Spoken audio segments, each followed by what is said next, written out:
नमस्कार, मानस Mishra only news India में आप सभी का बहुत बहुत स्वागत करता हूं। यूजीसी के बवाल के बीच में एससी एसटी वर्ग ने जो गेम पलटा है वो गेम है रिवर्स कास्टिज्म।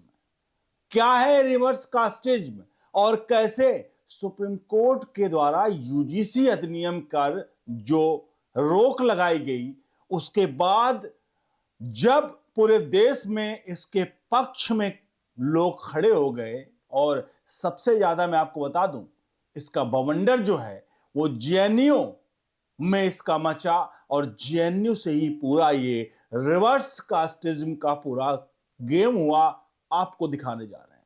और आपको बता दें कैसे विरोध के नाम पर कई लोगों ने सिर्फ और सिर्फ एक खास वर्ग व्यक्तियों को टारगेट किया और वही टारगेट उनके लिए कहीं ना कहीं बहुत ही घातक साबित हुआ है। दिखाते हैं आपको इस वीडियो में, जहां आज ये वीडियो देखने के बाद आप एक बात तो कतई भी मतलब इससे नकारेंगे नहीं कि आखिरकार देश में आजादी के लगभग 80 वर्ष के आसपास हो चुके हैं, लेकिन आज भी जो आरक्षण दिया गया वो आरक्षण आज भी लोगों की इस तरह से हो गई कि जैसे कहते हैं खैरात मिली हुई चीज की वैल्यू नहीं होती, उसी तरह आरक्षण भी इसी प्रकार की वस्तु बनकर रह गया है। तो चलिए बढ़ते हैं जेएनयू की तरफ। अनुरोध करेंगे वीडियो के कमेंट बॉक्स पर अपनी राय प्रतिक्रिया जरूर दीजिएगा। जेएनयू की एक वीडियो वायरल हो रही है। एक कानून बनाइए कि हर ब्राह्मण को दलित से शादी करना जरूरी है। जहां पर कुछ लोग वहां पर इकट्ठा हैं और वो अपने आप को एक खास वर्ग, एक खास उसके रहनुमा बता रहे हैं और उनका वक्तव्य बयान होश उड़ाने वाला है।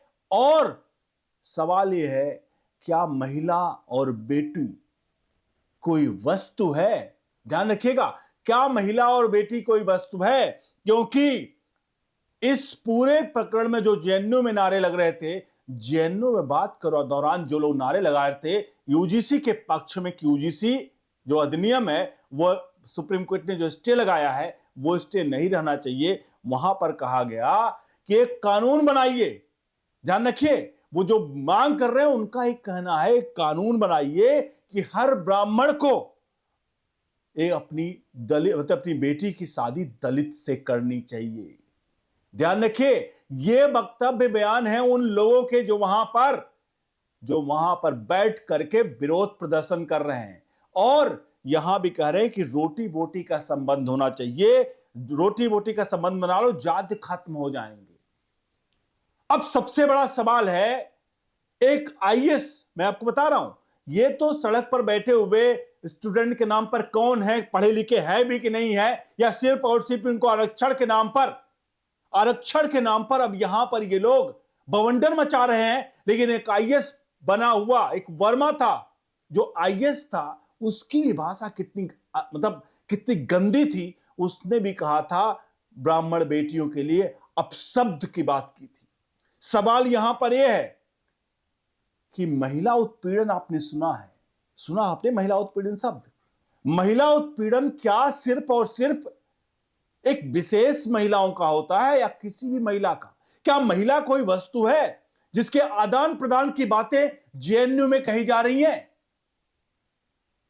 अब ब्राह्मण महिला हो गई तो वो वस्तु बन जाती है क्या? सवाल यह है, क्योंकि जो जेएनयू से रिपोर्ट्स आ रही हैं, वीडियोस आ रही हैं, वो आज के वक्त में सबसे बड़ी घातक है आज के समाज के लिए, जहां कुछ लोग इस तरह की शब्दावली का प्रयोग कर रहे हैं। तिलक तराजू और तलवार इनको मारो जूते चार, यह शब्दावली क्या यह विरोध का रूप है? इसे विरोध कहा जाता है? आप किसी पर्टिकुलर को गालियां दीजिए, अपशब्द करिए, तो क्या ये विरोध प्रदर्शन का नाम किया जाएगा? और इसे किसी को कहते हैं रिवर्स कास्टिज्म, यानी कि जो जातिवाद, ये कहा गया कि सवर्ण जाति के लोग लोअर कास्ट के लोगों पर प्रेशर बना रहे हैं जाति का, फलाना ढमका, लेकिन यहां तो उल्टा खेल हो गया। यहां पर आंदोलन के नाम पर रिवर्स कास्टिज्म हो रहा, यानी कि कुछ खास, मैं नहीं कह रहा हूं, मुहर लगा रहा हूं किस वर्ग के लेके, लेकिन तथाकथित वो अपने आप को एक समाज का कह रहे हैं और सबड़ समाज ब्राह्मण बेटियों पर इस तरह की शब्दावली का प्रयोग कर रहे हैं। क्या ये रिवर्स कास्टिज्म नहीं है? यानी कि ये क्या सबड़ समाज के लोगों पर, भले तथाकथित कौन है वो, जो भी है वो, क्या एक सबड़ समाज की बेटियों और महिलाओं पर इस तरह के शब्दावली का इस्तेमाल करके क्या वो जातिवाद नहीं पैदा कर रहे हैं और जातिवाद नहीं कर रहे हैं? सवाल बड़ा है। ये बड़ा ही, देखिए, इन मामलों पर बड़ा बारीकी से चलना पड़ता है। क्या पता कोई ऐसी शब्दावली का इस्तेमाल हो जाए जहां किसी खास को आहत पड़ मतलब हो जाए, लेकिन वहीं खुलेआम छूट कहा जा रहा है, खुलेआम छूट करके बोल रहे हैं कि कानून बना दीजिए जहां पर ब्राह्मण अपनी बेटी का काम दलित को करे। आज के वक्त में जहां ऊंच नीच जात भेद का मेल बिठा करके लोग अपनी एक शादी दूसरे जात के शादियां कर रहे हैं और कहीं पर इस तरह का चीजें नहीं आ रही हैं, लेकिन कुछ खास जगहों, मान लीजिए, कहीं ऐसा नहीं कह रहा हूं कि नहीं हो रही, देश में बहुत सारी जगहों पर हो रही हैं। ऐसे में क्या आप ब्राह्मण बेटियों को वस्तु मांगेंगे? आप ब्राह्मण बेटियों के लिए कानून बना दो कि दलितों के लिए किया जाए? क्या ये कानून बना करके समानता का अधिकार रहेगा? ये क्या उन महिलाओं के कोई अपनी अस्मिता और वो नहीं है कि कुछ भी हो जाए और कोई कुछ भी कहे? सवाल बड़ा है। बहुत सारे लोग कहेंगे कि मैं एक ब्राह्मण होने के नाते इस तरह के शब्दावली का प्रयोग कर रहा हूं, मैं उनकी बातों को नहीं समझ रहा हूं। अगर मैं नहीं समझ पा रहा हूं तो कमेंट बॉक्स में आप ही समझा दीजिए कि मैंने कुछ गलत चीज को इंटरप्रेट किया, इस चीज में मैंने कोई गलत व्याख्या की उनका। कानून बनाया जाएगा, कोई कुछ भी कहे और उसको लेकर के हम और आप चुपचाप होकर के सरकारें बैठी रहे, देखती रहे। अब सरकारों का काम क्या है? प्रधानमंत्री नरेंद्र मोदी के नेतृत्व में यूजीसी अधिनियम लाया गया, SC/ST एक्ट, जिसकी खबरें हम बार बार कर चुके हैं। जैसे SC/ST एक्ट में 75% केस फर्जी निकलते हैं। उस SC/ST एक्ट मामले में अब आप खुद समझिए कि जो 75% केस फर्जी है, तो इस पूरे मामले का विरोध क्यों हुआ? कोई ये नहीं कह रहा था कि यूजीसी अधिनियम को खत्म कर दो, किसी ने नहीं कहा, कहीं डिमांड की गई। सिर्फ इतना कहा कि जो कमेटी बनाई जाएगी, देखिए बड़ा मेन बात यह था कि जो कमेटी बनाई जाएगी उस कमेटी में प्रतिनिधित्व, मतलब सबका प्रतिनिधित्व हो, ये नहीं सिर्फ एक ही वर्ग का हो। मतलब समझिए, यूजीसी अधिनियम में कहा था कि एक व्यक्ति, दलित, ओबीसी, SC/ST के लोग जो हैं वो क्या करें, वो किसी पर आरोप लगा दें। आरोप लगाने के लिए कोई प्रूफ की आवश्यकता नहीं है, और जब वो आरोप लगाएं तो वो कमेटी के पास जाए वो आरोप, उस कमेटी में वही लोग बैठे हुए हों जो लोग उसी खास वर्ग से आए, और बाद में क्या हो, उन पर आरोप तय किया जाए बिना साक्ष्य सबूत के। इसमें मांग क्या की गई कि काम करिए आप, जो एक्ट है इसमें आप जो इक्विटी कमेटी है, उसमें इक्विटी का मतलब सबको इक्वल अपॉर्चुनिटी, तो सब उसमें कम से कम हर वर्ग के लोगों को रखा जाए, पहला डिमांड। दूसरा डिमांड कि अगर आप कह रहे हो कि कोई आरोप लगा रहा है और अगर आरोप झूठा है तो उस पर भी कार्रवाई हो। मुझे लगता नहीं कि इसमें किसी को दुख और दर्द होना चाहिए। किस बात का दर्द भाई, कि अगर कोई झूठा आरोप लगा रहा है तो वो कतई भी सवाल के दायरे में ना आए। ये हम पहले से मान रखा क्या हमने कि जो व्यक्ति प्रताड़ित है वो प्रताड़ित ही रहेगा, और जो व्यक्ति प्रताड़ना कर रहा हो प्रताड़ना ही करेगा।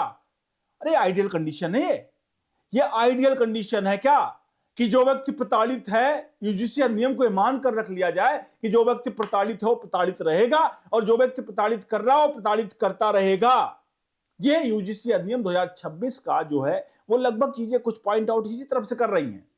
सवाल ये है, जो इसको लेकर के मैंने शुरुआत में बताया कि इसकी विजुअल्स, बहुत सारे वीडियोस वायरल हो रही हैं जिनके लेकर के हमने कॉपीराइट की वजह से नहीं दिखाई हैं, जहां यूजीसी, ये यूनिवर्सिटीज की बात है, जहां पर वो कह रहे हैं कि एक कानून बनाना चाहिए। इस लाइन पे आप जरा अगर सहमत हो बताइए कि एक कानून बनाइए इससे हर ब्राह्मण को दलित से शादी करना, मतलब ब्राह्मण लड़की को शादी करे अपनी दलित से, और दूसरा ये कह रहे हैं कि रोटी बोटी मतलब वही इधर उधर कर ले बेटियों का। कहाँ का ये न्याय है? महिलाओं को वस्तु समझा जाएगा, सवाल ये सब जायज है। और इसीलिए मैंने कहा ना कि रिवर्स कास्टेज में हो रहा है। क्या चीफ जस्टिस ऑफ इंडिया इस पूरे प्रकरण पर जब 19 मार्च को सुनवाई होगी तो क्या इस पर ध्यान देंगे या नहीं देंगे कि आखिरकार ये रिवर्स कास्टेज का भी मामला आता है? अगर कोई जाति को लेकर किसी को टिप्पणी करता है तो जाहिर सी बात है, चाहे वो अपर कास्ट लोअर कास्ट पे करे या लोअर कास्ट अपर कास्ट करे, दोनों के लिए एकदम सेम कानून होना चाहिए, क्योंकि कानून में भी लिखा हुआ है, हमारे संविधान में, समानता का अधिकार। समानता का अधिकार का मतलब यह नहीं है कि लोअर वर्ग का व्यक्ति अपर वर्ग के ऊपर आरोप लगा देगा, और अगर अपर वर्ग है वो अगर आरोपी नहीं है तो भी वो पीसा जाएगा। ये कहीं से संविधान में कहीं नहीं लिखा है। आप संविधान की व्याख्या करते जाइए, उसमें चीजें जोड़ते जाइए अपने हिसाब से। लेकिन सच्चाई ये है कि ये यूजीसी अधिनियम नरेंद्र मोदी सरकार लेकर आई, ये बात कोई नहीं मना कर सकता। लेकिन एक बात इससे तो जायज हो गई है, सामने आ गई है कि SC/ST एक्ट केसेस में जितने भी लगभग केस हैं 75% केस फर्जी पाए जाते हैं, जो मैं बिना सबूतों के बिना पर नहीं बोल रहा हूं। टाइम्स ऑफ इंडिया की report, MP bar association, advocate bar association द्वारा अपना एक सर्वे किया गया जिसमें इस बात को बताया गया। अब आपसे खुद आप सभी से अनुरोध है, ये रिवर्स कास्टेज में क्या है या नहीं इस वक्त? क्या इस तरह की चीजों को दूर करने के लिए हमारी सरकारों को कड़े कानून नहीं लाने चाहिए? क्या कोई भी सड़क पर बैठ करके ये कह देगा कि किसी की बेटी को हमारे घर में लेकर आओ? ये क्या महिलाओं का अपमान नहीं है? क्या महिला वस्तु है? ये बड़ा सवाल है। क्या अपर कास्ट की महिला मतलब को वस्तु की तरह ट्रीट किया जाएगा? सारे सवाल हैं, जिस सवालों का जवाब आप दीजिए। आप सभी इस बारे में जरा गहन चिंतन करिएगा। सवाल ये नहीं है कि आप इसको लेकर के हम किसी व्यक्ति विशेष या किसी चीज पर टिप्पणी करें। अगर कुछ लोग इस तरह की चीजें करते हैं तो समाज में मैसेज जाए कि धरना देने का मतलब होता है शांतिपूर्वक धरना। धरना देने का मतलब ये नहीं है कि आप अपशब्द कहोगे, आप किसी को कुछ भी कहोगे। ये धरने का मतलब नहीं होता है। धरने का मतलब शांतिपूर्वक अपनी मांग करना। आप किसी के घर में धरना देकर बैठ जाओगे और आप कहोगे उसके घर की वो वाली वस्तु मुझे चाहिए, तो कानून संविधान अधिकार देता है क्या किसी के घर की वस्तु या किसी के घर की महिला को आप अपने घर की बनाने के लिए धरना करोगे? कहां का कानून है? कहीं लिखा हुआ इस तरह से?